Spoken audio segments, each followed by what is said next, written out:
네, 지난 시간에 저희가 이제 조직신학까지 했어요. 그 조직신학 역사까지 했고, 이제 이 시간은 저희가 그 교리를 좀 명확하게 규명하고, 우리가 교리라는 말을 많이 사용하잖아요. 그런데 조직신학적인 관점에서 우리가 교리 또는 교리학, 교의학, 신조 이런 것들을 우리가 좀 명확하게 구분하고, 그리고 이제 오늘의 주 강의의 주제인 은혜 언약으로 들어가도록 하겠습니다. 자, 여기 이제 그 교리라고 하는 말, 영어로는 도그마라고 하죠. 도그마. 원래 도그마가 그게 영어이긴 하지만, 그래 그것이 원래는 헬라어입니다. 그래서 도그마. 도그마라고 하는 단어가 도케인이라는 단어, 도케인, 도케오 원형, 그리고 도케인, 이 단어가 시작해서 나왔는데, 이렇게 어떻게 분명히 그것을 확신한다 또는 결정하다, 그렇게 생각한다, 간주한다 라고 하는 그런 말로부터 시작되는데요. 지금도 이 도구마라는 단어를 계속 그대로 사용을 하고 있습니다. 그러니까 확신하는 거는 내용을 말할 때 도구마라고 하는 단어를 우리가 쓰고 있죠. 교리라고 하는 단어를 쓰고 있어요. 기독교 교리, 그러면 기독교에서 확신하는 것이라는 내용이 되겠습니다. 좀 더 이제 우리가 좀 생각을 해보도록 할게요. 근데 원래 이 도구마라고 하는 단어는, 교리라고 하는 단어는 기독교에만 있는 것이 아니었어요. 원래는 이제 철학, 헬라 철학에서 이렇게 내적으로 이제 증명된 그런 그 어떤 이론, 그런 것들을 이제 확고하게 그렇게 결정되어진 그런 티오리를 말할 때, 그 변함이 없는 그런 것을 말할 때 도그마라고 쓰였어요. 물론 철학적인 관점에서 본다, 우리가 기독교적인 관점에서 본다면 철학이 절대로 그 이론이 확고한 것은 아닙니다. 반드시 다 변화되죠. 궁극적으로 뭐가 지금 답변이에요? 허무하다라고 끝나고 있어요. 철학의 대답은. 그러니까 그것은 변화될 수가 있는 거죠. 진리는 아니라고 말할 수 있으나 그들 자신들이 말하는 교리는 그렇게 말을 하고 있습니다. 그래서 확고해진 그런 진리를 말할 때 그렇다 그러시죠. 또 이제 나중에 이제 또 이렇게 정치에서도 교리라는 단어를 쓰고 있는 것입니다. 그러니까 정치학적인 교리, 철학적인 교리. 근데 이것을 우리가 신학에 채용해 됐을 때 우리가 기독교적인 교리, 기독교적인 교리로 이렇게 이제 우리 사용되게 됐는데요. 3대 특징은 뭐냐면, 첫째로 이 교리라고 하는 것은 어떤 이론에서 또는 헬라 철학에서 또는 어떤 그런 곳에서 다른 곳에서 나오는 것이 아니라 반드시 교리는 반드시 어디서 나와요? 성경에서 출처가 되어져 있어야 된다는 것이죠. 그것이 가장 중요한 presupposition이에요. 그 전제예요, 그게. 그 다음에 그렇게 나온 것을, 그렇게 성경으로부터 도출된 것을 계속해서 세월이 흐르면서 계속 초대교회 때부터 교회에서 계속 그것을 사용하면서 사색하고 묵상하고 계속해서 했어요. 그리고 나서 그것이 어디요? 나중에 그 교회의 가장 큰 공회에서, 가장 큰 공회에서 우리가 성경 속에서 가장 첫째 공회는 어디입니까? 사도행전 15장에 보면은 거기에 이제 헬라 지역의 그 소아시아 지역에 많은 그 이방인들이 그 기독교인으로 이렇게 회심하여 돌아왔을 때, 그들에게 아직도 그 이방인들의 그런 여러 가지 많은 그런 그 가시덤들이 많이 있었어요. 그래서 우상을 숭배하는 것을 갖다가 거기다가 이렇게 차려놓고, 제사 차려놓고, 그것을 다시도 그 사람들이 갖다가 그걸 다시 먹고 사용하는 그런 우를 범하고 있었고요, 말이죠. 이방인들이 그 이방 신상에 절하면서 여러 가지 이렇게 음행을 저질렀던 그런 여러 가지 이방적인 그런 어떤 그런 제사의 그 예법을 그대로 사용하기도 하고 말이죠. 그런 사고 속에 있었어요. 프리아큐파이 된 것이 있었단 말이에요. 그때 거기서 보내가지고 이제 예루살렘 교회에 조회를 했어요. 예루살렘 교회는 거기가 총회 역할을 했었습니다. 그때 이제 그 회장은 야고보가 있었고요. 그리고 이제 베드로가 또 이게 반언을 하고, 그래서 결국엔 이제 우상에 올려놨던 재물, 이것은 절대로 사용하거나 먹지 말라, 사용하지 말라. 그 다음에 또 이제 목매어 죽인 것은 절대로 먹지 말고 그렇게 하라. 그리고 피를 먹지 말라. 그건 구약에서도 그렇게 방지하고 있기 때문에 근본이 되는 그 생체에 가장 근본이 되는 것이기 때문에 지금도 이스라엘 백성들은 이렇게 반드시 팔듯이 모든 것에 그 고기를 다 이렇게 따라가지고 피를 다 빼고 나서 파는 것도 고기 피를 빼가지고 팔잖아요. 그리고 달아가지고 피를 빼서 이렇게 하는 것으로 알고 있어요. 그래서 구약을 철저하게 지키니까. 그런데 그렇게 해서 그 다음에 이제 음행을 저지르지 말라. 음행 저지르지 말라. 네, 음행은 처음부터 구약에서부터 신약이까지 일관되게 그것은 하나님의 나라의 유업을 받지 못하는 것이다 라고 말을 하고 있어요. 네, 그때 그것도 그렇게 해서 이것을 너희들이 피하라. 그리고 다른 것은 다 너희가 성령 안에서 자유함을 누릴 수 있다. 성령 안에서 그렇게. 근데 그것이 공회에 결정된 중요한 첫째 교리라고 볼 수가 있는데, 그러니까 공적으로 채택이 되는 것이 그 후로도 에베소 교회 뭐 트렌트 회의 뭐 이렇게 여러 가지 많은 또 웨스트민스터 또 이렇게 여러 가지 많은 그런 그 도르트 이렇게 신경이 또 이렇게 많이 결정되고 하는 그런 역사 속에서 그런 교회의 공적인 회의, 공회를 통해서 결정이 된 것이라 된다고 말입니다. 그런 과정이 초대교회는 그렇게 과정이 있었죠. 그러나 그렇게 해서 돼 있어요. 그러니까 그때 교리라는 단어를 우리가 이제 사용을 할 때 그걸 우리가 그런 컨셉들을 알고 넘어간다면, 첫째로 아까도 말씀드렸지만은 교리의 가장 근거는 뭐냐면 성경이 있는 것이에요. 성경입니다. 이것이 만일에 교리라고 그랬는데 그것이 성경이 나오지 않았다 그러면 그것은 더 이상 교리로서 생명을 갖지 못해요. 그 자격을 갖지 못하면 더 이상 교리가 아니라는 것이죠. 그러니까 반드시 교리는 성경에 나왔기 때문에 성경에 권위를 갖는다 그렇게 되어 있어요. 성경이 뒷받침되는 권위를 갖는 것이죠. 그러니까 우리가 다른 말로 표현해 보면 명령이라고 말할 수 있어요. 옛날에는 우리가 이 교리라고 하는 말이 옛날에 구약시대나 또는 신약시대에 하나의 국가적인 명령으로서 사용되었습니다. 예. 그리고 왕의 조서의 내용도 교리라고 했었습니다. 그만큼 권위를 갖고 있었어요. 그러니까 그것은 정치적인 권위라고 말할 수가 있겠죠. 그러나 좀 이따 제가 구분을 해서 또 말씀을 드리겠어요. 그리고 또 결정한 거, 그것은 공회에서 결정한 거, 진리, 또 여러 가지 어떤 것을 분명하게 우리는 이것을 주장한다. 성경에 근거가 있기 때문에 주장할 수가 있겠죠. 성경에 근거가 없다면 주장할 수가 없어요. 그러나 성경에서 근거가 되어 있기 때문에 우리가 분명하게 주장할 수가 있어요. 그 다음에 생활 규범. 성경 자체가 우리 모든 신앙인들의 생활의 규범이 되는 것입니다. 그것이 오직 성경이에요. 그러니까 성경에서 나왔기 때문에 교리는 뭐라고, 우리가 교리라고 말할 때 이것은 교리입니다 라고 말할 때 그것은 뭡니까? 그것이 생활의 규범이 된다라고 말하는 것이죠. 그러니까 권위를 갖는 이유는 말이죠, 우리가 아까도 말씀드린 대로 정치적인 교리는 아까 말씀대로 왕이 그 왕권을 바탕으로 해서 하기 때문에 정치적인 그런 국가의 정치적인 그러한 뒷받침이 되는 그런 근거를 갖고 있어요. 권위를 갖고 있단 말이에요. 그것이 그렇게 왕의 조서 또는 국가의 결정 이런 것들을 우리가 말할 수 있죠. 철학은 내적인 어떤 그런 논리적인 어떤 증거, 그들의 그 논리적인 논리에 의해서, 라직에 의해서, 논리에 의해서 어떤 결론을 내리는 것을 그들은 확고하게 진리라고 말한다고 말입니다. 그것을 교리라고 말할 수 있고, 그것은 철학적인 교리라고 말하는 것입니다. 그 다음에 또 이제 카톨릭에서는 어떻게 하냐면, 그 근거를 어디에 두냐면 교회 인본주의적이에요. 인본주의 대표가 우리 기독교 안에도 있지만 실제로 인본주의적인 가장 아주 표면적이고 그리고 핵심적인 그런 걸 내보이는 사람들이 카톨릭 사람들이에요. 인본주의예요. 그런 인본주의. 그 인본주의가 어디냐면 교회라고 하는 것을 아주 가장 최고의 무한 하나의 그 기관으로, 존재로서 거기에 existence로 간주를 하고 있어요. 그 사람들. 그러니까 교회에서 결정한 것, 교회의 머리가 누굽니까? 교황이에요. 왕이에요. 왕. 그 사람은 왕으로 모시고 있는 거죠. 왕으로 읍소를 하잖아요. 그러니까 그 왕으로 모신 그 교황은 무하다 그랬어요.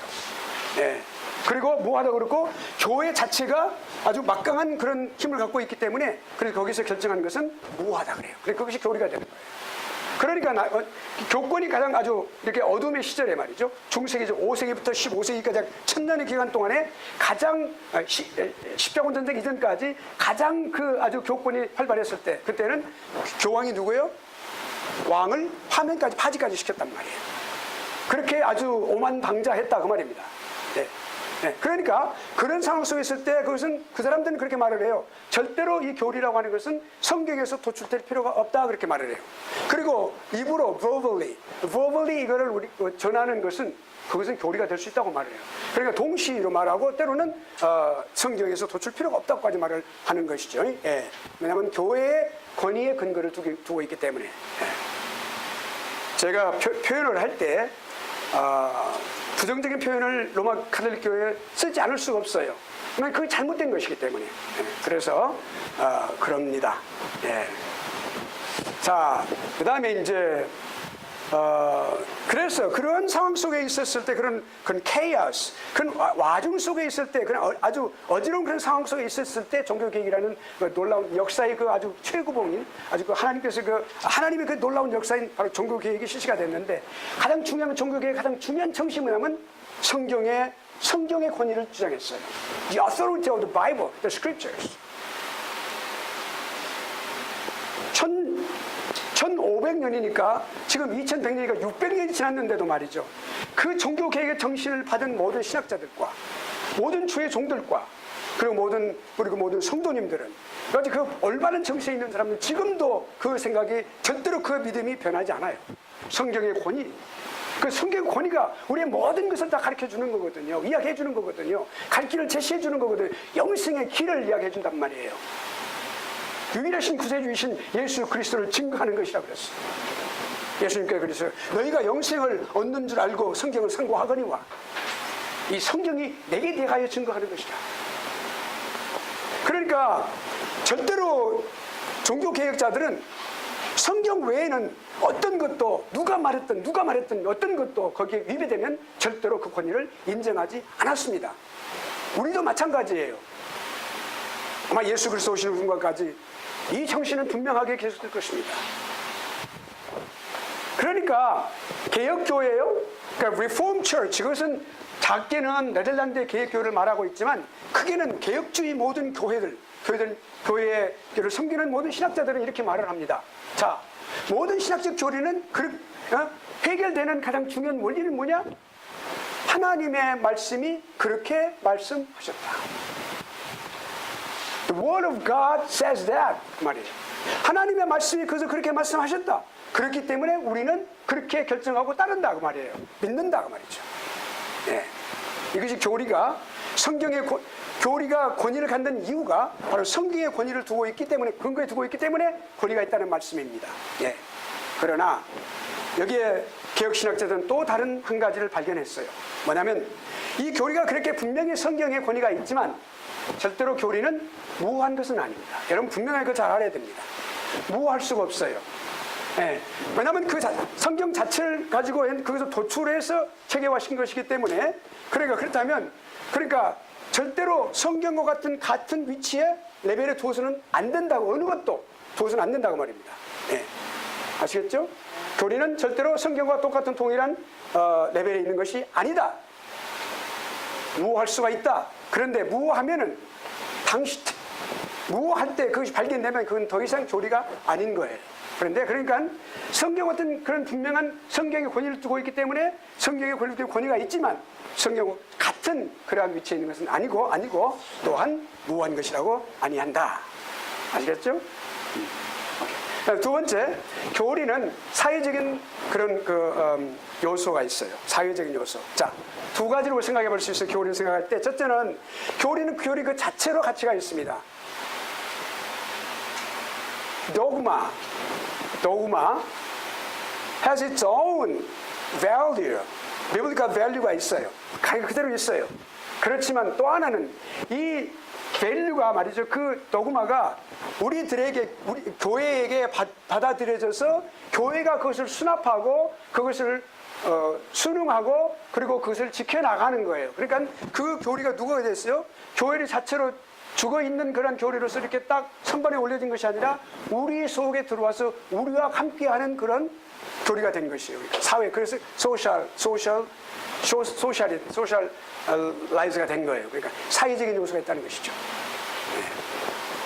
그러니까 이제 아까 말씀드린 대로 우리가 사도행전 15장에 있는 말씀, 사도와 또 모든 장로들이 그 예루살렘에서 했을 때 그들이 그렇게 해서 거기서 초기에서 그렇게 승인하고 그 다음에 모든 교회들에게 다 소사시는 모든 교회들이 다 그걸 받아들여 가지고 그걸 그대로 행했어요. 순종했어요. 그렇죠? 그러니까 교회들과 관련된 소셜라이즈된 우리 삶 가운데에서 그렇게 해서 우리 중요한 그런 가르침을 우리에게 제공하고 있다고 볼 수가 있고요. 그 다음에 또 이제 또 마지막에 또 이제 두 가지 요소를 뭐냐면 아까 말씀드린 신적인 기초 위에 권위를 두고 있고 신적인 권위 기초를 두고 있고 그 다음에 또 하나는 뭐냐면 만일의 경우에 성경은 이것이 있습니다. 성경을 우리가 알아야 할 것은 뭐냐면 성경의 그러니까 복음의 전진성, 성경 계시의 전진성이라고 있어요. 신학적인 여러분들이 앞으로 그런 말씀 많이 들으실 거예요. 계시는 하나님의 계시는 그냥 처음부터 탁 이렇게 나타나는 것이 아니에요. 역사 수천 년의 역사를 거쳐서 점진적으로 조금씩 더 뚜렷하게 드러나는 거예요. 드러나고 어디까지 들어와요? 예수 그리스도에까지. 분명하게 우리의 눈에 텐저블하게 눈에 보이게끔 그게 드러나는 것이에요. 그리고 장차 우리가 계시록에 기록된 모든 말씀이 이제 새하늘과 새 땅에서 우리가 분명하게 보게 될 것입니다. 그런데 그와 마찬가지로 이렇게 점진적이에요. 이렇게 복음이라고 하는 것은 그러니까 계시라고 하는 것이 그렇단 말입니다. 그러니까 우리가 이런 교리도 처음부터 계속해서 모든 게 다 발표된 것은 아니에요. 하나씩 밝혀짐으로써 계속해서 신학자들이 또 밝히고 그것을 조직신학에서 또 그것을 계속해서 서술해 나가고 이렇게 해서 지금까지 오늘의 학문이 이루어졌는데 만일에 그것이 나오지 않는다면 기다려야 된다는 것이죠. 발전되기를 위해서 기다리는 그런 상황이 있어야 한단 말이죠. 그러니까 상호 관계예요. 그러니까 우리 고백하고 그 다음에 그 자체가 권위를 갖고 있고 또 우리 고백을 통하여 우리가 그것이 옳다고 하는 것을 우리가 수납하고 또 순종하는 것. 그러니까 이제 그런 부분에 대해서 우리가 계시된 것을 선포하는 것. 그러니까 교리의 기초는 어디에? 교회의 권위에 두고 있는 것이 아니라 성경에 기초를 두고 있다. 그래서 여기 슐라르마흐하고 위출 같은 경우는 이거는 이제 슐라르마흐는 그 자유주의 신학의 아주 태도입니다. 이 사람은요. 그래서 경험주의를 아주 그렇게 주장을 했던 그런 사람이고 그래서 경험이다. 신앙인의 경험을 통해서 우리가 교리를 취할 수 있다 그렇게 말을 해요. 그러나 신앙인의 경험은 다 전부가 다 개인적이죠. 퍼스널이죠. 하나님의 말씀, 진리의 말씀은 하나가 전파되는데 우리가 QT, quiet time을 할 때 우리가 적용해서 그 애플리케이션을 할 때 세 가지를 하고 있죠. 첫째는 뭐냐면 적용은 반드시 개인적이라야 된다. 개인에게 적용이 돼야 됩니다.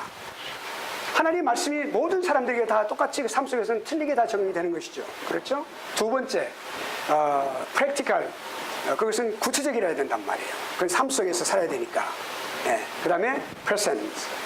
현재형으로 우리가 늘 과거에 한 것이 아니라 앞으로 그게 아니라 지금 현재 나는 어떻게 살아갈 것인가. 그것이 중요한 건 뭐냐면 퍼스널이라는 말이 있어요.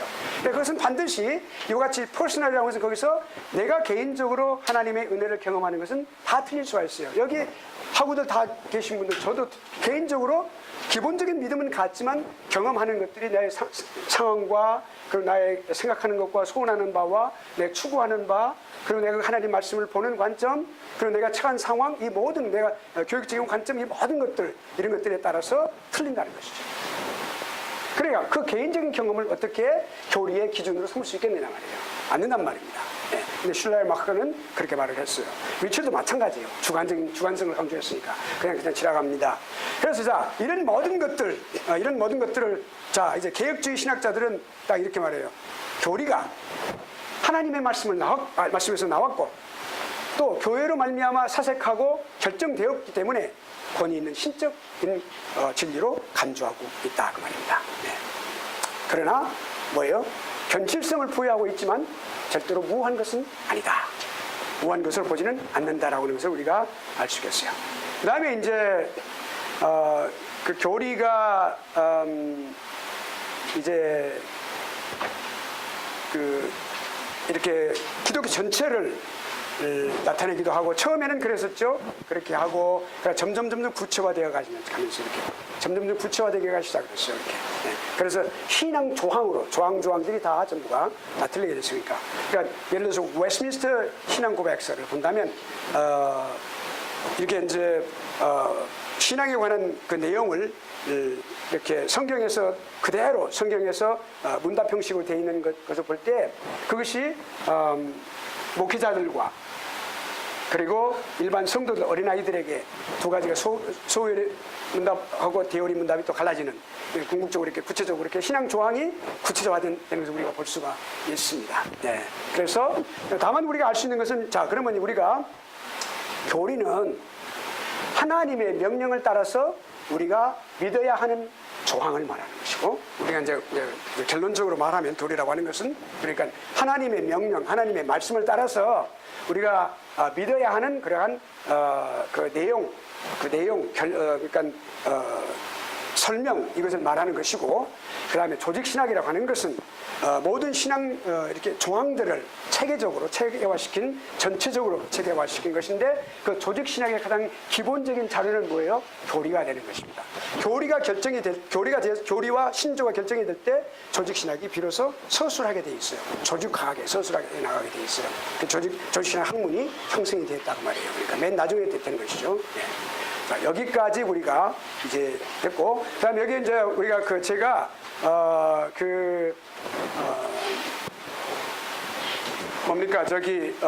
풋노트에 제가 잠시 조금 설명을 해 놓은 것이 있어요. 그거 좀 한번 좀 생각해 보겠죠. 자, 교리학은 뭐냐? 교리학. 그러니까 교회의 교리, 우리 기독교의 교리, 가르침, 이런 진리를 취급하는 학문이에요. 그러니까 교리를 취급하는 학문이 교리학이에요. 그것을 체계화시킨 것을 말하고요. 그 다음에 이제 교리라고 하는 것이 아까 말씀드린 성경에 취했고요. 교리학은 교리 그 자체에 중점을 두고 있는 것입니다. 그 다음에 조직신학은 성경에서 취해진 여러 가지 그 진리를 체계화시킨 것이 체계화. 그러니까 조직적으로 기술한 것입니다. 그러니까 그것이 그 대신 그 강조점은 뭐냐면 조직신학은 교리의 조직에 전체적인 조직에 시스테마틱 그러니까 조직에 관점을 두고 있다, 강조점을 두고 있다 그렇게 말할 수가 있어요. 그러니까 범위가 조직신학은 전체적인 것이라고 볼 수가 있습니다. 그렇게 하고 신조는 뭐냐? 여러분이 신조학을 공부를 하셨어요. 네, 웨스민스터 신앙고백서도 공부하고 그런데 잘 아시겠습니다만은 자 신조라고 하는 것은 뭐냐면 조직신학과는 구별됩니다. 두 가지 이유에서 첫째는 신조는 아주 간결합니다. 간결해요. 왜냐하면 그 기독교 진리의 가장 근본적인 그런 사항만을 이렇게 다루기 때문에 그렇습니다. 예. 전체적으로 다 다루는 것이 아니라 하나만을 다루는 것이죠. 그러니까 그렇게 국한되어 있어요. 아주 이렇게 리밋이 있어요. 그게 딱이. 그 다음에 두 번째는 반드시 신조는 기독교의 대공회에서 승인을 받아야만 합니다. 승인받은 것이라야 돼요. 네, 승인받은 것이에요. 그렇게 역사적으로 볼 때 다 그렇게 받아들였어요. 그렇게 그러니까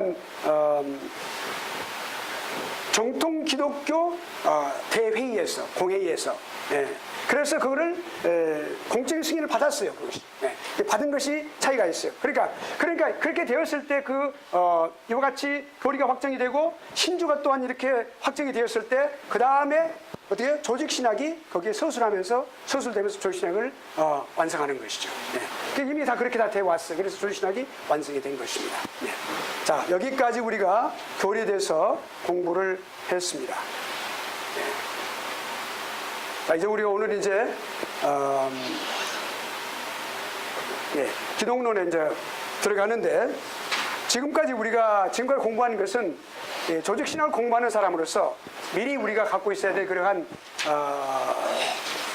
선지식을 우리가 공부를 한 것입니다. 그래서 우리가 조직신학을 공부할 때 물론 여러분이 그 앞에 조직신학 공부를 하셨겠지만 이런 것을 공부를 함으로써 우리가 우리 마음속에 이 조직신학 기독론과 그리고 구원론 그리고 교회론을 우리가 공부할 때 우리가 부담 없이 또 우리가 어떤 머뭇거림 없이 우리가 그걸 잘 이해할 수 있다는 것이죠. 그렇게 하고 또 사역자로서 또 성도로서 우리가 바른 신학과 신앙을 우리가 견지해야 되기 때문에 여러분에게 이거를 우리가 공부를 같이 했습니다. 자, 기독론입니다. 자, 은혜의 언약은 학자에 따라서 인간론의 인재론 또는 인간론, 그러나 저는 인재론이라는 말이 옳다고 봅니다. 그냥 anthropology가 아니고요. man of sin, 그러니까 이 인간의 그 죄를 지은 죄인으로서의 인간을 우리가 보는 것이거든요. 신학에서는요. 성경에서는. 그러니까 우리가 인간론 그러면 anthropology, 인간 자체를 공부하는 것이 있어요. 그것이 어디가 연결되냐면 사이칼라지와 연관이 되는데, 오늘날 공적인 그런 그 학교에서, 공립학교에서 우리가 사이칼라지 공부하는 것은 죄인으로서의 인간의 관점이 없어요. 예. 그냥 인간을 하나의 정신세계와 육체를 그냥 갖고 있는 인간으로 보면서 연구를 한단 말이에요. 그러나 신학을 공부하는 사람이 일반적인 사이칼라지 공부하는 것은 매우 도움이 되는 것이죠.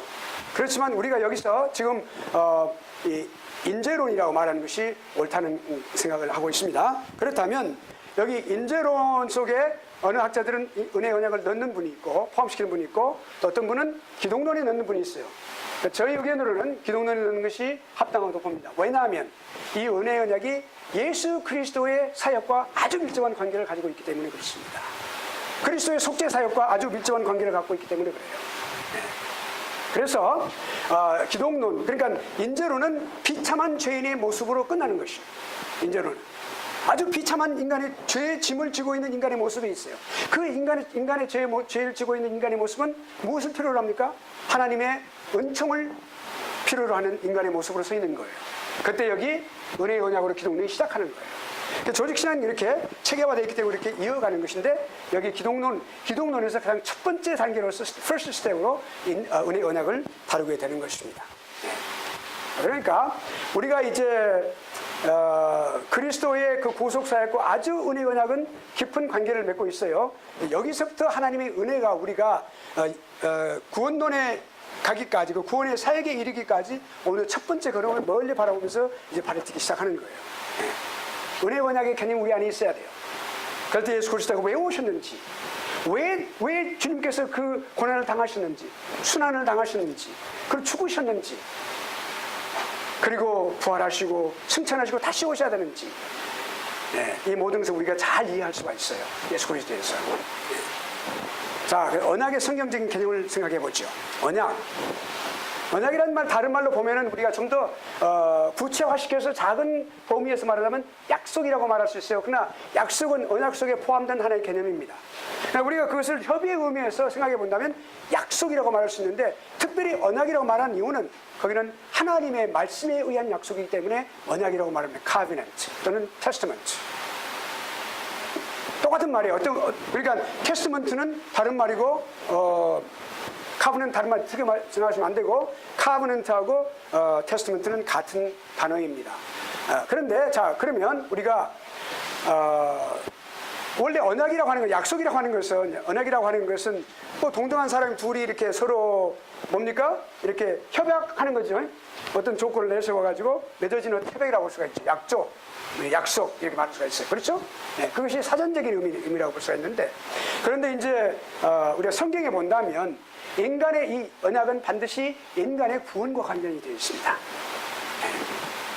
인간의 구원과 처음부터 언약의 가장 처음이 되는 구속 언약이라는 좀 이따 설명이 되는데, 구속 언약이 삼위 하나님 사이에 있었던 그 언약인데, 그 언약으로부터, 구속 언약부터 속죄 언약이라고 하는데, 그 언약부터가 어디서 시작해요? 삼위 하나님으로부터 시작되는 거예요. 그러니까 이 언약은 하나님으로부터 시작됐어요. 그리고 우리 인간의 하나님은 이렇게 약속을 하셨어요. 낮아지신 하나님의 모습을 볼 수가 있는데요. 하나님의 은혜는, 그러니까 이 언약이라고 하는 개념 속에서 하나님의 은혜를 발견할 수 있어야 된단 말이에요. 그러니까 자, 성경 속에서 말하는 언약은 일반 우리가 말하는 사전적인 언약, 상식적인 언약의 개념과는 달라요. 뭐냐면 주권을 가지신 하나님께서 그 하등의 위치에 있는 인간에게 일방적으로 하나님께서 조건을 내세우시고 약속을 하시는 거예요. 이게 달라요. 그러니까 나중에 좀 더 설명을 하겠습니다. 자, 그럼 언약이라는 단어를 한번 생각해 보죠. 우리가 반드시 우리가 이 성경적인 개념을 알 때는 그 비블리컬 랭귀지를 좀 생각해 보는 게 필요가 있어요. 깊이 안 들어갈 수 괜찮아요. 근데 여기 보면 구약에서 베리트라고 하는 이 단어가 말이죠. 이 단어가 이제 언약이라는 그 단어로 사용되는데 많이 나오죠. 많이 나오는데 제가 이제 이렇게 각주에 기록했으니까 보시기가 했습니다. 그것은 언약이라는 표현을 있고 약조라는 표현, 약속이라는 표현, 동맹하다, 그런 단어를 많이 사용되었어요. 네, 그런데 그렇게 사용되었었는데, 그러니까 이렇게 임의적으로 한편에서, 양편이 아니고 한편에서 임의적으로 어떤 주권을 가지고 계약을 체결하다, 성립하다라고 하는 그런 그 깊은 뜻이 있어요. 그런 깊은 뜻이 있어요. 그러니까 이제 일방적으로 좀 더 구체적으로 말씀드리면 하나님께서 일방적으로 주권을 가지시고 일방적으로 세우신 언약이란 뜻으로 사용될 때 이 메리트라는 단어를 사용을 했다 그 말입니다. 네. 그리고 이제 그 외에도 이제 하나님께서 이제 이렇게 아담에게 또 이제 노아에게, 아브라함에게, 족장들에게, 또 다윗에게 이렇게 체결하실 때, 그 체결하실 때 사용된 단어가 바로 이와 같이 메리트라는 단어예요. 네. 그 나중에 이제 제가 여러분이 성경을 찾아보시고 그 다음에 이제 그 단어가 또 이제 어떤 하나님께서 어떤 엄숙한 그 의식을 통해서 결정되어진 하나의 법령, 또 합의, 조약, 언약, 결정 이런 데에도 또 사용되었다는 것을 우리가 말할 수가 있고요. 그 다음에 신약적인 데에서는 이제 디아데케라는 단어가 바로 그 70인령에서 70인령은 뭐냐면 이제 그 헬라 지역에 살고 있던 이스라엘 그 학자들이 이스라엘 학자들이 거기에서 헬라어로 당시 사용되었던 헬라어로 그거는 코이노니아 헬라어인데요. 그 헬라어로 이제 그 히브리 성경을 번역을 했었어요. 물론 그 역사적으로 보면 그 70인경 셉처진트라는 이 성경이 그 번역본인데 아주 역사적인 획을 긋는 그런 것이었어요. 물론 그 우리가 역사 시간 아니니까 다 자세히 말씀을 못 드릴 수가 있어요. 그 이유도 여러 가지 많이 있어요, 사람들이. 그런데 이제 일탈을 해서 사실은 그 히브리가 아니고 헬라어로 기록을 하게 된 그런 원도 거기에 또 있습니다만은 그런데 아무튼 그런데 그게 그런 역사적인 거 있고 그런 반면에 또 여러 가지 오역도 있어요. 오역도 있는데 좀 더 전반적으로 볼 때에 이 70인경이 굉장히 중요한 그런 성경 중에 하나입니다. 그러니까 그 가운데에서 여기 언약이라고 하는 단어로 사용된 것이 디아데케라고 하는 단어를 사용을 했어요. 근데 이 디아데케라는 단어가 바로 그 메리트라는 단어를 번역해가지고 그들이 사용을 했어요. 아주 근데 원래는 이 단어는 person's last will, 그 사람의 마지막 유언이라고 하는 단어도 사용되고 그러나 아주 사람이 죽으면 절대로 변할 수 없는 그러한 그러니까 유언이라고도 사용되는데 그리고 언약이라고 약속, 굳건한 약속, 변함이 없는 약속.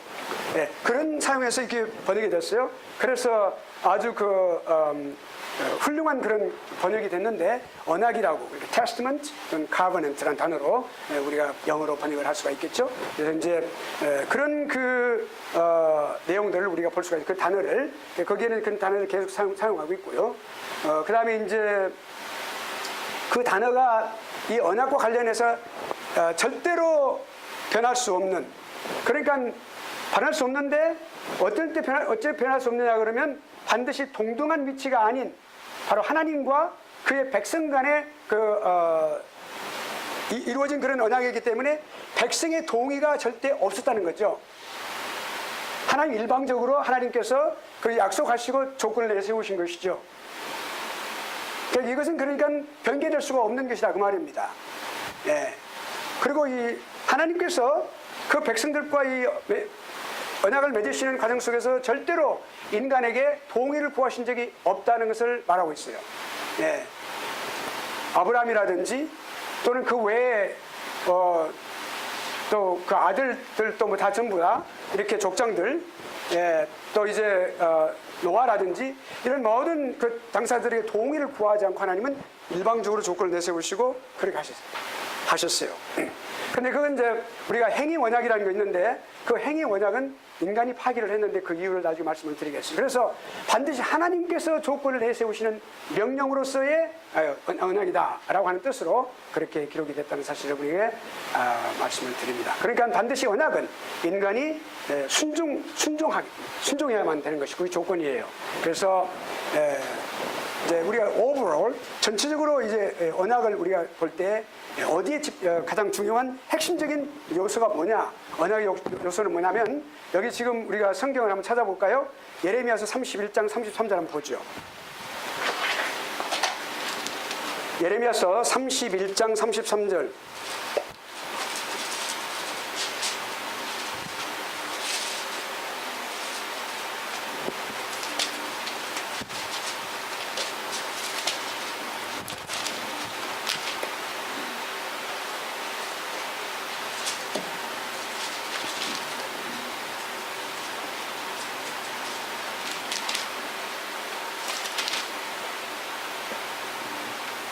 누가 한번 읽어보시겠어요? 그러나 그날 후에 내가 이스라엘 집과 맺을 언약을 기하니 곧 내가 나의 눈을 그들의 손을 들여 그들의 마음에 기록하여 나는 그들의 하나님이 되고 그들은 내 백성이 될 것이라 여호와의 말씀입니다. 아멘. 예, 여기 가장 중요한 하나님의 뜻이 들어있어요. 언약 속에. 이 하나님께서 새 언약이라고 말씀하실 때 이 말씀이 어디로 연결이 되냐면 예수님께서 이제 성찬 예식을 시행하실 때 떡을 이렇게 건네주시고 그 다음에 잔을 주시면서 하시는 말씀이 이것은 나의 피로 세운 새 언약이니라 말씀하셨어요. 예수 그리스도를 통해서 하나님께서 세우신 언약은 바로 뭐냐면 그 예수 그리스도를 믿음으로써 하나님의 백성이 된다는 사실을 말씀해 주고 있는 것입니다. 그러니까 나는 너희 하나님이 되고 나는 그들의 하나님이 되고 하는 하나님의 백성이 택함을 받은 사람들이에요. 되고 그들은 내 백성이 될 것이니라. 이것이 하나님의 가장 중요한 언약의 가장 핵심적인 한마디예요. 그 결론이에요. 그 가장 핵심적인 그런 요소입니다. 그 내용입니다. 그러니까 그래서 우리가 그렇게 우리 요약될 수가 있는 거겠죠. 그렇다면 이제 우리가 이제 언약의 그 종류를 한번 보도록 하겠습니다.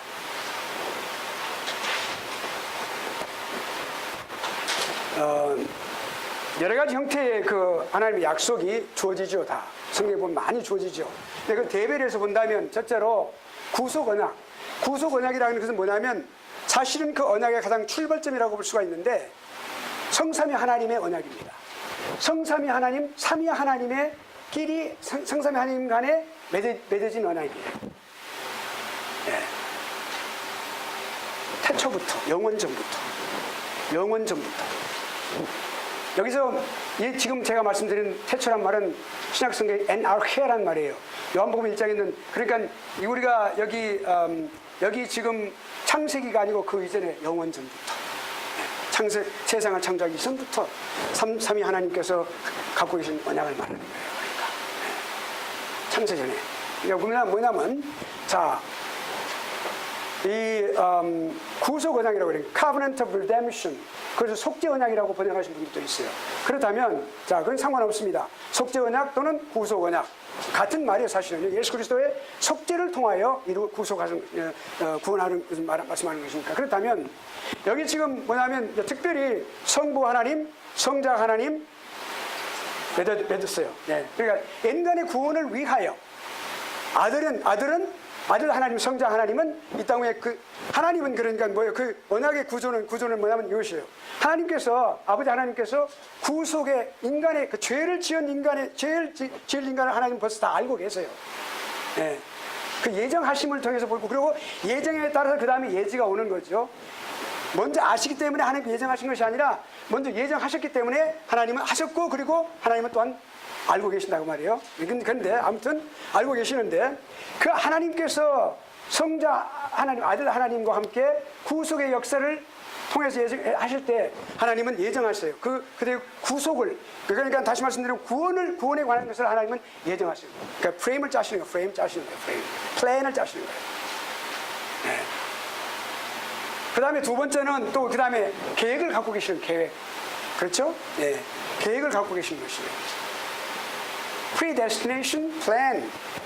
그 다음에 그 과연 구속의 목적은 뭐냐, 구원의 목적은 뭐냐 하는 그 목적도 다 전부가 아웃프레임을 다 짜시는 거예요. 아버지 하나님께서. 아버지 하나님은 삼위 하나님은 동격이시고 질이 같으신 분이세요. 그러나 그 삼위 하나님을 대표하신 분은 아버지세요. 성부 하나님이세요. 그렇다면 여기 보세요. 그러니까 우리가 여기 다 전부 그것을 프레임을 짜시는 것을, 프레임을 전부가 플랜하시는 것을 전부가 성부 하나님께서 계획하셨어요. 그러니까 성자 하나님은 뭐냐면 거기서 십자가상에서 구속을 완성하십니다. 하나님의 계획을 그 십자가상에서 완성하세요. 그것을 결정하신 것이 부활이에요. 네. 그러셨죠?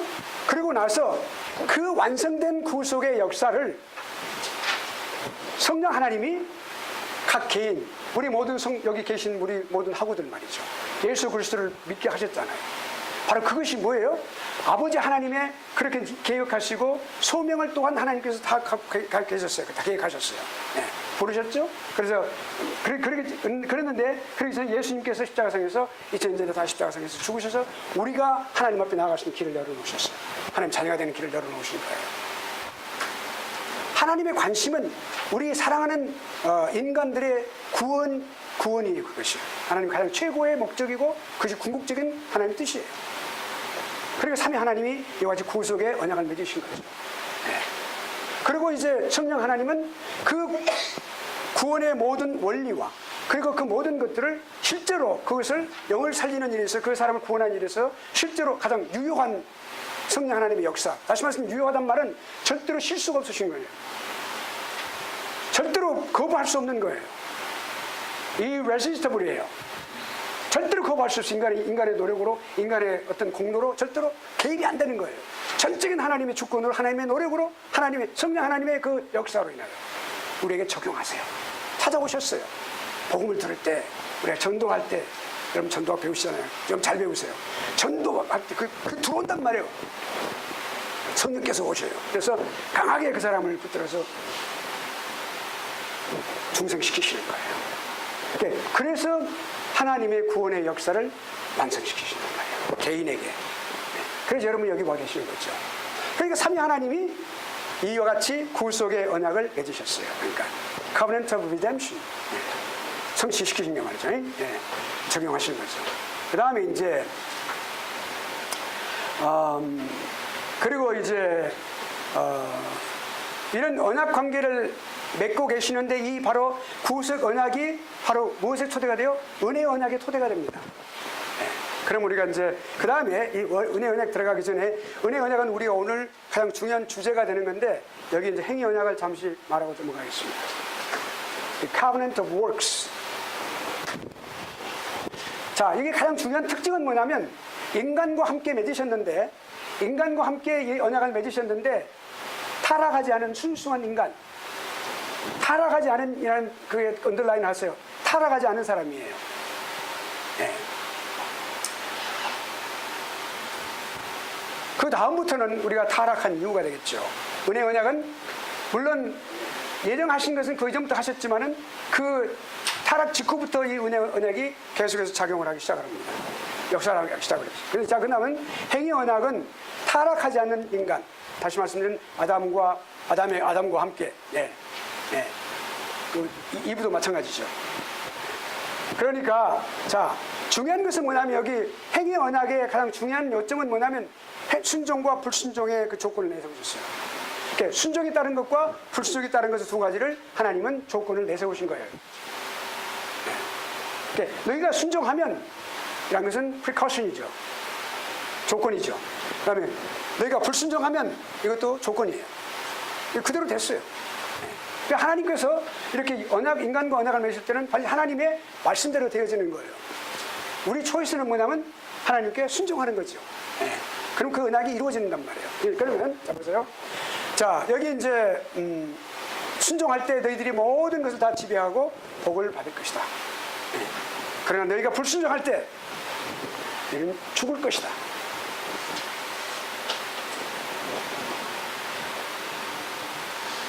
그러니까 자 우리가 이렇게 생각해 보죠. 선악과를 따먹지 말라 하시는 말씀은요. 우리 아담과 이브는 모든 것을 다 전부가 다 수여받았어요. 다 하나님 앞에 다 수여를 받았어요. 다 수여하셨어요. 다 주셨어요. 그러니까 모두 누리게 됐어요. 그런데 오직 한 가지는 하지 마라. 이건 뭐냐면 우리가 중세시대 시금석이라는 단어를 알죠. 시금석이라는 도를 알죠. 지금 쓰지 않습니다만 워낙 발달되어 있으니까. 그런데 지금은 그 다이아몬드를 제가 잘 모르겠지만 제가 아마 들은 바로는 다이아몬드를 그 체크하면 또 다른 블랙 다이아몬드가 또 있다고 그러죠. 더 강한 것이. 아무튼. 네. 그런데 그 당시는 그 시금석이 이제 그런 보석을 갖다가 체크하는 그 강도를 알아보는 그런 것이었어요. 시금석. 네. 이게 과연 퀄리파인 거냐, 그렇지 않은 거냐, 디스퀄리파인 거냐, 이것을 알아보는 거죠. 하나님께서 행위 언약을 주신 것은 그래서 시금석이었어요. 그들의 신앙에 대한 순종에 대한 시금석이었어요. 시금석에서 어떻게 됐어요? 시금석에서 설치해 보니까 실수해 보니까 불합격이 됐어요. 하나님께서 이제 이스라엘 백성들이 이제 아주 모두 다 망해가지고 모든 집기를 전부가 다 털림을 당했습니다. 그때 그 이방 왕이 그렇게 거기다 다 그냥 술을 마시고 그 성전에서 사용했던 모든 집기 기명들을 갖다 지금 가지고 다 할 때 그래가지고 하나님을 업신여기는 그런 일을 하고 있었어요. 하나님 앞에 바치는 모든 것들이 그릇인데 그때 벽에 손이 나와서 글을 쓰고 있었죠. 그때 다니엘이 뭐라고 했어요? 왕이 저울을 하나님께서 달아보아서 거기에 미흡하였나이다라고 말했어요. 그러니까 여기 시금석에서는 저울을 달아봤는데 아담과 이브가 거기에 미치지 못하는 것이죠. 불신적으로. 예. 그러니까 하나님 말씀이 너희가 죽으리라 말씀하셨어요. 죽으리란 말은 너희는 죽는다라고 하는 것이에요. 아주 강력한 완곡한 그건 죽으리란 말은 내가 너희를 죽일 것이다라는 거예요. 그러니까 이미 너희는 죽었다라는 것이에요. 이미 그때 그 설명을 하실 때. 네. 그래서 죽는다고 하는 것은 뭐냐면 두 가지. 육신의 죽음도 포함되지만 그 다음에 하나님과 영원한 분리를 말하는 것입니다. 인간은 하나님과 교제하며 같이 살도록 이렇게 창조가 되었으나 하나님으로부터 죽임을 당하는 그러니까 사망 선고를 받아서 죽은 그 이후부터는 하나님과 완전히 분리된 그런 삶을 살게 됐단 말이에요. 그러니까 인간이 예수님 믿지 않고 그 영혼이 거듭나지 않으면 그 사람이 아무리 훌륭한 학자라 하더라도 석학이라 하더라도 그 사람이 하는 말은 볼 때 어리석은 말을 하고 있단 말이에요. 어리석은 말을 하고 있어요. 그걸 우리가 알 수 있어요. 그러니까 예수님을 믿는 사람들은 이 세상을 이기는 사람들이에요. 가만히 그것을 믿음의 모습 눈으로 볼 때 알 수가 있어요. 아, 저 사람은 지금 참 어리석은 말을 하는구나. 알 수가 있는 거예요. 이 세상의 지식의 사람을 지혜롭게 만들어주지 못해요. 자, 그러니까 거기서 불순종의 대가로 사망의 형벌이 따랐다는 거죠. 이걸 우리가 어떻게 그냥 단순히 자유주의자들이 말하는 것처럼 신화로 돌릴 수가 있겠습니까? 하나님의 역사를 본다면 우리가 이 언약을 공부하게 되면요, 기독론을 공부하게 되면요, 또 구원론까지 공부하게 되면요, 또 나중에 이제 교회론까지 공부하게 되면, 특별히 이제 기독론과 구원론을 공부하게 되면 하나님의 그 신명막측 하신 모든 이 틀리가 하나도 틀림없이 맞아 들어가는 하나님의 구원의 사역을 할 수가 있어요. 절대로 신화가 아니란 말이에요. 자, 그러면 순종의 대가로서 영생의 복이 보장됐단 말이에요. 영원히 살 것이다. 그러나 그렇지 않으면 죽을 것이다. 그리고 순종할 때 모든 것에 대한 지배자, 다스리라. 다스리고 승육하고 번성해야 될 것이다. 그 시금석 사용해서 그들은 이제 안 됐어요. 그래서 결국엔 어떻게 되냐면 죽음이라고 하는 것은 비참한 것이죠. 죽음은 이 땅의 삶이 영혼을 갖고 있지만 그 영혼은 죽은 영혼이에요. 그 삶이 결코 복받은 삶을 살아갈 수가 없어요. 물론 이 땅에서 예수 믿지 않은 사람들도, 하나님 알지 못하는 사람들, 거듭나지 못하는 사람들도 부자로 잘 살 수 있어요. 대통령도 될 수가 있겠죠. 국가의 지도자도 될 수가 있겠죠. 그들이 누려야 될 영적인 heritage, spiritual heritage는 절대로 거기서 제외되는 거예요. 네. 김한단 박사의 죽으실 때 그 관 이렇게 막 이렇게 했다고 그러지. 이렇게 구멍을 뚫어가지고 관 밖에다 손 내밀어 갔다 그러죠. 빈손으로 간다고 말이죠. 무엇인가 깨달은 분이에요. 그러니까 우리가 그래서 결국엔 아담뿐만 아니라 아담은 대표성을 갖고 있어요. representative. 그러니까 the principle of representative. 대표자의 원리가 있어요. 네. 그 인류의 대표예요. 모든 후손들의 대표예요. 대표자의 원리를 갖고 있기 때문에 결국엔 그 모든 자손들에게 그 증거가 되는 거죠. 유전이 되는 거죠. 그 죄인으로서 태어나는 것이죠. 네. 비참하죠. 그러니까 결국엔 이 행위 언약이라고 하는 것이 부끄럽고 그리고 또 참 안타깝게도 인간에 의해서 그 시금석 그 행위 언약 하나님 앞에 그 명령을 불순종함으로써 파괴가 됐어요. 네. 네. 은혜 언약에 들어가겠습니다. 은혜 언약은 이제 우리가 깊이 이제 쭉 이제 단계별로 공부를 합니다. 그러니까 이런 행위 언약의 결과를 우리가 마음속에 담고 있어야 돼요. 그래 은혜 언약이 은혜롭게 우리에게 다가오고 그 확실하게 이해가 되고 그것도 우리가 깨닫게 알겠는다고 말하는 하나님 말씀을. 은혜 언약이 얼마나 소중한 것인지, 하나님께서 왜 은혜 언약을 주셨는지. grace, 저는 이메일을 보낼 때 마지막에 grace and peace라고 씁니다. 그래서 성경에서 grace, 은혜와 평강 이렇게 늘 저는 그래서 하는 말씀이 좋아요. 여러분도 좋으십니까? 네. 그러니까 은혜 언약. 발음 잘 하셔야 돼요. 은혜가 아니라 은혜예요. 그런데 은혜라고 발음하신 분은 없어요. 다 은혜 그런 것 같아요. 은혜 그러면 이상하죠? 꼭 은혜라고 하신 분이 있어요. 또 이렇게 보면은 그분은 어법을 잘하는구나 생각을 하죠. 은혜 그냥 하는데 그게 통한단 말이에요. 네. 자, 죄의 비참함, 죽음의 결과는 하나님으로부터 멀리 떨어진 생활이 생애예요. 그거는 얼마나 그것이 비참한가 부인할 수 없어요. 다 생각하는 거예요. 사람들이 외롭고 고독할 때 그걸 느낀다고 그러죠. 예수 믿지 않는 사람들이. 나는 왜 삶이 이렇게 비참한가. 네. 돈 많은 사람은 돈 갖고 있으면서 문을 걸어 잠그고 막 집에다 총도 갖고 놓고 살고 말이죠. 미국에 총 갖고 있는 사람 많죠. 그냥 불안해서 못 사는 거예요. 사람들이 말이죠. 네. 왜 그럴까요?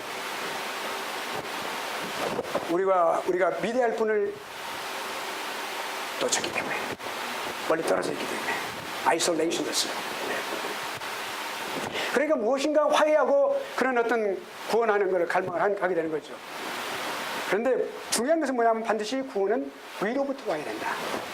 그러니까 여러분 가정에서 아빠와 아들이 다툰다든지 아빠와 딸들이 다툰다든지 미국에서 자라고 있는 adolescent 이렇게 그 10대들은 아주 소리를 잘 지르죠.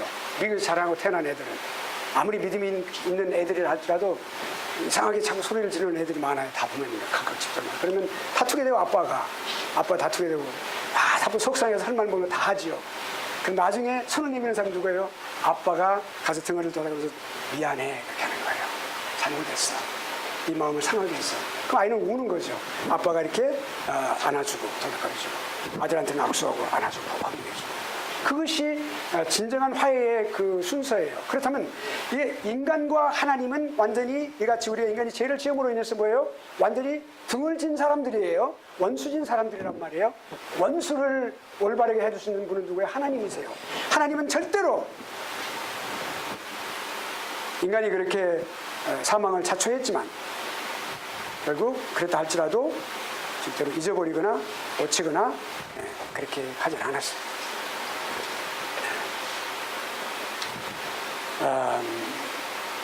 여기 이제 그 은혜 언약 뒤로 물러서지도 않았고 하나님은 절대로 포기하지도 않았고 그 깨어진 교제를 다시 회복하시기를 원하셔서 그 일을 계속하신 것이 예수 그리스도를 보내시고 십자가상에서 죽으신 거예요. 그러니까 예수 그리스도에 오신 목적은 다른 게 없어요. 십자가상에서 죽으시게 온 거예요. 초림의 목적은. 재림의 목적은 무엇입니까? 심판을 위해서 오십니다. 그 기간 동안 우리가 기간이 주어졌어요. 인간에게. 인간에게. 자, 그러니까 절대로 주님은 포기하지 않으셨어요. 그러니까 결국 행위 언약으로서는 아담이 행위 언약을 이렇게 파기했기 때문에 그 행위 언약으로서는 인간에게 생명을 전달할 수가 없게 되었습니다. 네. 그래서 이제 사람이 죄를 지었기 때문에 죄인으로서 그 입장에 있었기 때문에 절대로 행위 계약으로서는 행위 계약 또는 행위 언약으로서는 영생을 얻지 못하기 때문에 다만 율법적인 내용으로서 그렇게 할 수 있지만 그런 건 결국 궁극적으로 그것이 하나님의 뜻을 불순종함으로써 다 깨어진 결과가 있기 때문에 그래서 이제 범죄를 하면 뭡니까? 죄의 결과는 사망이니라. 죄의 삭은 사망이라고 그랬어요. 로마서 3장 23절에. 그러면 그 죄의 삭은 사망이라는 말은 결국엔 죄의 범죄의 결과가 뭐예요? 정죄죠. 네, 네. 또 저주죠. 모든 것이 저주 아래 하나님 저주 아래 있는 거예요. Everything is under wrath of God. 하나님의 모든 진노하심 아래 있기 때문에 저주받은 거예요. 모든 우주도 그렇고 산림도 그렇고 모든 나무도 그렇고 땅도 그렇고 다 그래요. 그러니까 그런 저주 아래에 있는 인간, 사랑하는 존재예요. 하나님의 가장 최고의 사랑으로 지음을 받았던 존재. 하나님이 인간을 창조하신 것은 사랑으로 창조하신 거예요. 그러니까 사랑의 대상이었던 바로 그 인간을 하나님은 구속하시기 원하신 거죠. 그 약속을 위해서 뭐예요? 세우신 것이 은혜의 언약이에요. 자, 은혜의 언약 그러면 이제 특징을 우리 한번 볼까요?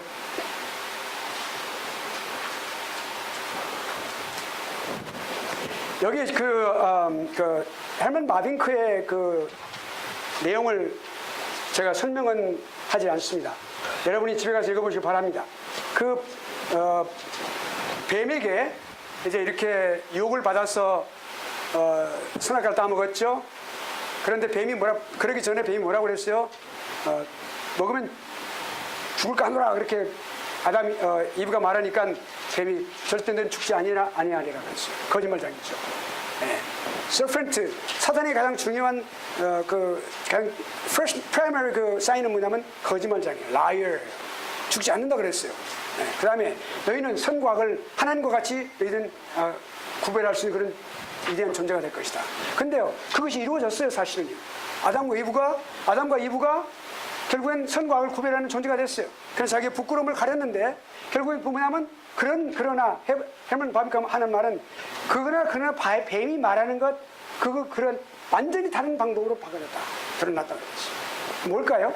그냥 뱀은 속은 거예요. 그러니까 뱀은 그러니까 자기 스스로에게 속은 거예요. 네. 자기 자신이 거짓말에 속은 건데 뭐냐면 이거 뭐예요? 아담과 이브가 결국엔 거기서 알게 된 것은 부끄러움 알게 된 건데 부끄러움이라는 것은 죄를 지은 사람의 가장 첫 번째 양심을 가진 사람의 가장 첫 번째 사인은 부끄러움입니다. 죄를 지은 거에 대해서. 그 다음에 두려움이에요. 두려움인데 아담과 이브가 숨었어요. 동산나무 속에 숨었어요. 여호와께서 오셔서 아담아 네가 어디 있느냐 물어보시니까 제가 여기 있나요? 제가 두려워서 숨었나이다 그랬단 말이에요. 그 두려움이에요. 부끄러움과 두려움이 거기에 드러나게 된 거예요. 그것이. 그 부끄러움이 드러나야만 그리고 두려움이 드러나야만 하나님부터 멀어져 가게 돼 있죠. 네. 그리고 하나님의 은혜가 거기에 임하게 되는 가장 중요한 동기가 되는 것이죠. 그러니까 거기서 여기 눈이 밝아진 것은 뭐냐면 바로 그렇게 됨으로써 그것이 내가 죄를 지었기 때문에 나 죄에 대한 결과가 뭐냐 나 형벌이라고 하는 사실을 인간이 결국 알게 된다는 말이에요. 예. 그러니까 하나님으로부터 멀어진단 말이에요. 멀어지게. 결국엔 하나님의 교제가 끊어졌다는 증거를 말해준다고 말합니다. 예. 그것이 곧 바로 아담과 이브가 선과 악을 구별할 수 있는 그런 능력을 갖게 된 것이 바로 자신들의 죄를 바라볼 수 있는 그런 받게 됐다는 것을 말하는 것이죠. 은혜가 하나님의 은혜가 끊어졌고 은혜가 돌아오지 못하고 자신의 교제가 하나님과의 과의 교제가 완전히 끊어져 있다는 사실, 결렬된 상태라는 사실을 증거하는 것이라 이렇게 말을 했어요. 그러니까 하나님의 뜻에 의해서 결국 하나님의 은혜의 언약이 거기서부터 시작되는 것이죠. 하나님께서 찾아오셔서 부르신 것이.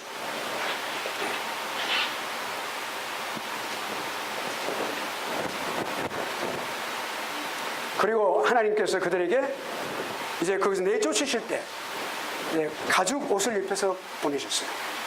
가죽 옷. 그것은 복음의 가장 옛적인 모습입니다. 원시적인 모습입니다. 가장 그러니까 계시의 점징성부터 처음에 복음이 드러나는 게 예수 그리스도 십자가 죽으심을 통해서 드러나는 거예요. 저기서부터 우리가 소설을 읽으면 소설에 미리 보여주는 것이 있어요. 복선이라는 게 있어요. 그걸 통하여 모든 문학 작품 그래요. 그래서 그걸 보여줘서 앞으로 일어날 것을 예시해 주는 거예요. 근데 이 창세기 15장에 있는 말씀은 하나님께서 이제 이 아담과 이브를 갖다 이렇게 내버리실 때 거기 가죽옷을 입히신 것은 동물을 잡아야만 가죽옷을 입힐 수 있죠. 그래서 곧 동물의 피를 하나님께서 취하신다는 것을 말씀하시는 것이죠. 예수 그리스도의 십자가상의 죽으심의 피를 흘려야만 보혈을 흘리는 것을 아주 오랜 옛날부터 창세기 그때부터 타락 직후부터 하나님은 보여주셔서 서서히 점진적으로 구체적으로 보여주시고 또 보여주심으로써 예수 그리스도 오실 것을 예언하시고 그래서 예수 그리스도 오신 것입니다. 네, 십자가상에서 숙제의 사역을 완성하신 거죠. 자, 그러면 언약의 특징은 뭐냐면 동일한 언약입니다. 모든 언약은 동일하다는 말입니다. 모든 언약은 다 동일해요. 모든 것이 사실은 시대가 변하죠. 몇 천년이 다 지나죠. 그렇지만 언약은 변함이 없어요. 언약은 본질적으로 같다고 말입니다. 네. 그것을 언약의 단일성이라고 말하는데 우리가 언약의 단일성 또는 동일성이라는 것은 뭐냐면 복음이에요. 그 내용이. 언약의 가장 중요한 것은 복음이에요. 복음이라는 게 뭡니까? 복된 소식이라는 뜻인데 비참한 죄인에게 예수 그리스도를 통하여 그리스도의 죽으심을 통하여 우리가 그것을 죽으심을 믿음을 통하여 예수 그리스도가 나의 구주이신 것을 믿음을 통해서 그가 그 비참한 상황에서 빛 가운데로 영원한 생명의 관계로 그 회복되어지고 하나님의 권속이 된다는 말입니다. 그것이 복음이에요. 그 언약의 가장 중요한 핵심이 뭐냐면 복음이에요. 하나님의 말씀을 들으면 너희가 말씀을 순종하면 너희가 영생을 얻는다고 하는 것은 곧 복음이에요. 복음의 가장 전진적인 그런 모습이에요.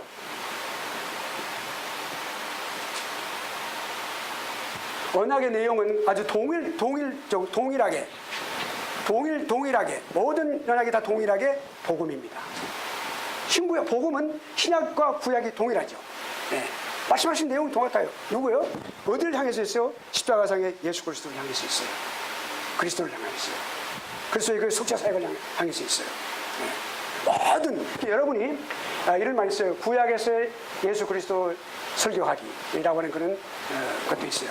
근데 그 학문도 있는데 뭐냐면 구약 속에 전부가 우리 보면은 예수 그리스도를 다 들여다볼 수 있어요. 신약만이 아니고 신약은 오신 예수님인데 구약은 오실 메시아 곧 예수 그리스도를 미리 보여주는데 거기에 다 전부 다 있단 말이에요. 그 신구약이 전부가 다 뭐예요? 복음으로서 동일한 선상이 있다는 사실을 우리가 보여주는 거죠. 네. 그러니까 하나님과 인간 사이에 중보자가 있다. 중보자가 계신다.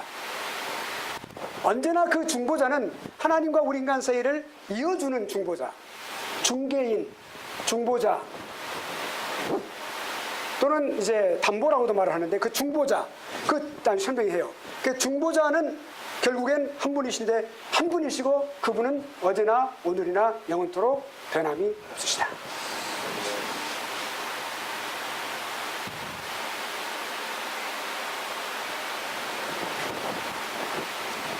그러니까 은혜의 언약은 그 기운을 어디다 두고 있어요? 성부 하나님의 선택하심, 부르심, 소명, 그렇죠? 선택하고 하나님께서는 선택하셨어요. 그 선택받은 자들을 하나님께서 아들에게 보내신다 그랬어요. 그럼 그 아들이 그 기도를 하셨어요. 내게 주신 모든 자를 내가 마지막 날 살리기 위함이다 그랬어요. 기도하실 때. 그러니까 여기 그렇게 선택하시고 그 선택하시는 것이 하나님의 사랑이고 은혜입니다.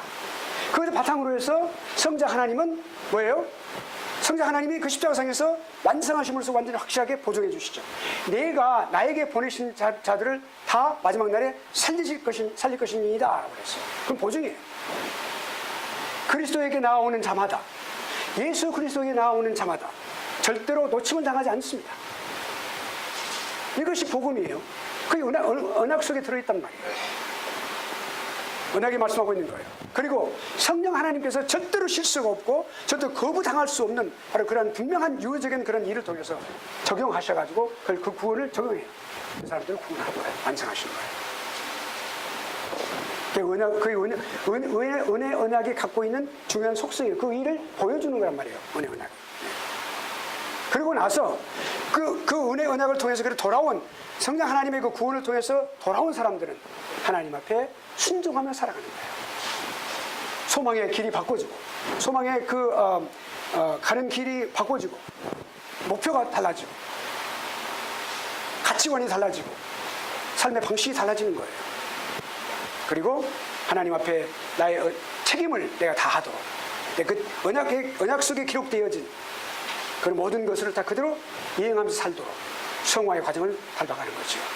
그러니까 그들은 나는 그들의 하나님이 되고 그들은 나의 백성이 될 것이니라 했단 말씀은 나의 백성, 하나님의 백성은 하나님 다 포함되고 있는 거예요.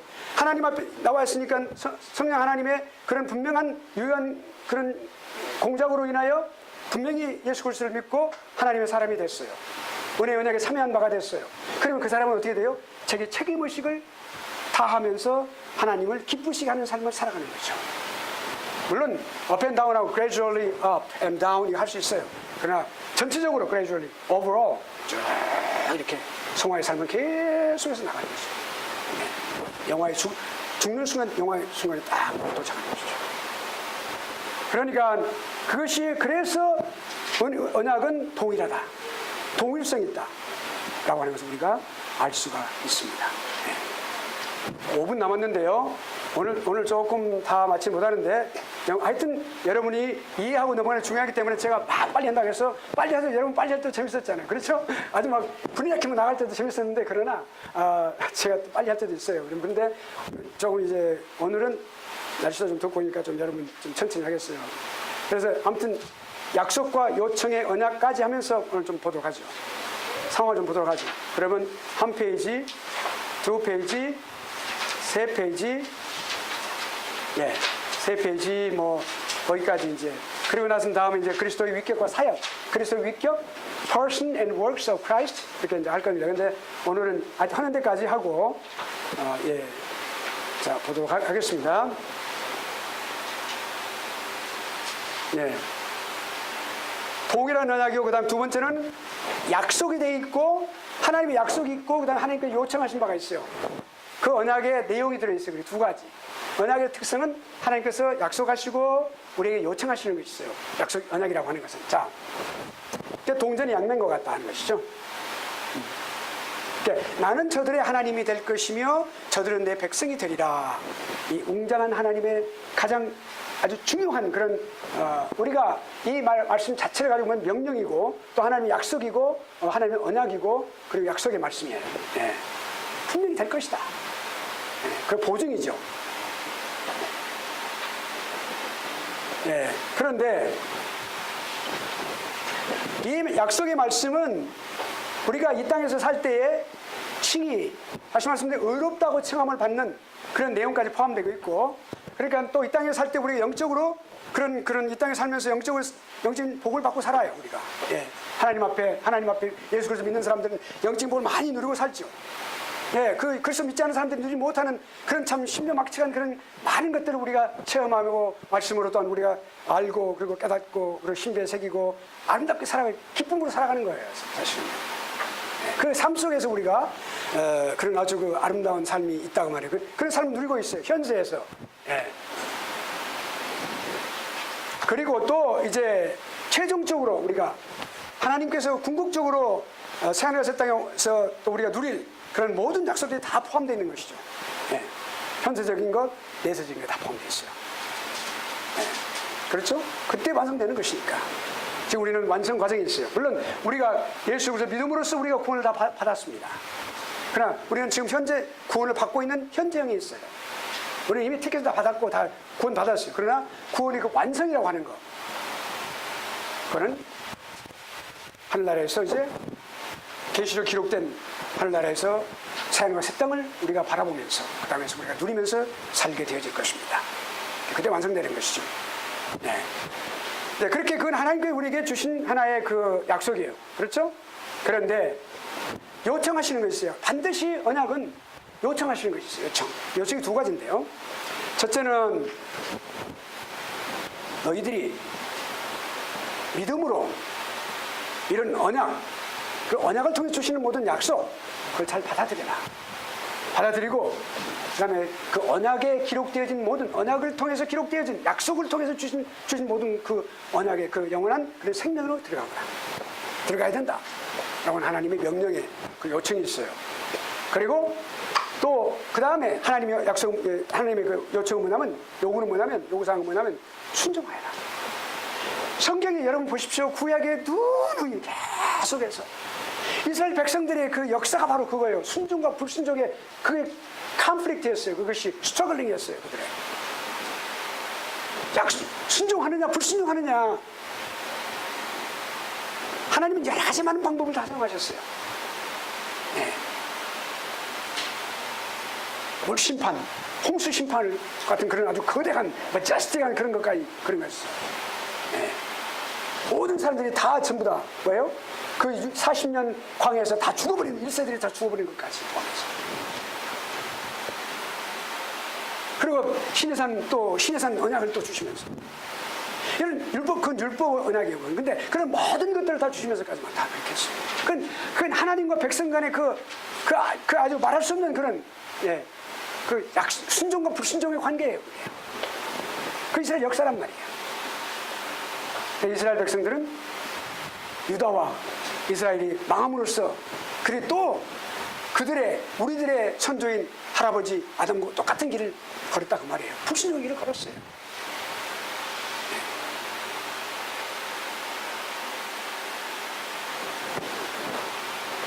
지금도 마찬가지예요. 지금도 우리 주위를 돌아보면 오늘의 세계가 과연 성경 속에 기록된 옛날에 노아의 그 시대와 별다른 거 있을까요? 별다른 거 있을까요? 어쩌면 더 악해졌을지도 몰라요. 기술적으로 더 악해졌단 말이에요. 갈수록 악해지는 거예요. 성경적입니다. 그러니까 여기 지금 순종하라. 오늘 여기까지. 그럼에도 불구하고 이제 딱 1분 남았는데, 그러나 여러분 결론은 이겁니다. 절대로 인간이 하나님 앞에 불순종하고 잘못을 범한다 할지라도 하나님의 약속은 절대로 파기가 될 수가 없다는 것입니다. 이것이 오늘의 결론이, 오늘 강의 결론이 중간 결론입니다. 절대로 어떤 경우에도 왜? 그 하나님의 절대 주권에 의해서 세워진 언약이고, 이제는 하나님은 은혜 언약으로 우리들을 딜링하고 계시기 때문에 그렇다는 것이죠. 죄인들을 향하신 언약은 은혜 언약입니다. 순수한, 그러니까 타락하기 전에 인간에게 했던 것은 행위 언약이었어요. 그러니까 그것은 그 인간이 타락함으로써 폐기가 되었고, 은혜 언약은 절대로 폐기가 될 수 없는 특수한 언약이라는 사실이에요. 영원히 지속되기 때문에. 그리고 어느 누구도 거기서 감히 만져볼 수 없고 그리고 바꿀 수도 없는 신성불가침의 언약이라는 사실입니다. 이스라엘 백성들은 그렇게 했어요. 우리 선조들도 마찬가지겠죠. 예수님 모르는 분들이었으니까요. 그런데 더욱이 택한 백성이었던 바로 그들이. 인간은 하나님 앞에 성실하지 못한데 절대로 하나님은 하나님께 주신 그 약속, 그 언약을 깨뜨릴 수 있는 그런 성품을 가지신 분이 아니에요. 우리가 하나님의 성품을 담는 것이 필요합니다. 약속은 절대로 지키는 그러한 사람, 신실한 사람, 그 사람이 신실한 믿음을 가진 사람의 모습이에요. 하나님께서 나는 거룩하니 너희도 거룩하라고 하는 그 말씀을 마음속에 끝까지 담고 살아가는 사람이라고 말이에요. 우리가 이와 같이 조직신학 속에서 이와 같이 오늘 은혜 언약을 공부할 때 하나님께서는 신실하시다는 거예요. 결론은. 그 언약이 인간이 여러 가지 많은 것들도 불구하고 반드시 이루도록 하나님께서는 신실하게 역사하실 것이다. 이 언약은 절대로 파기될 수가 없는 것이다. 마치겠습니다. 기도하겠습니다. 하나님, 오늘 또 하나님께서 저희들에게 은혜를 베풀어 주심을 감사합니다.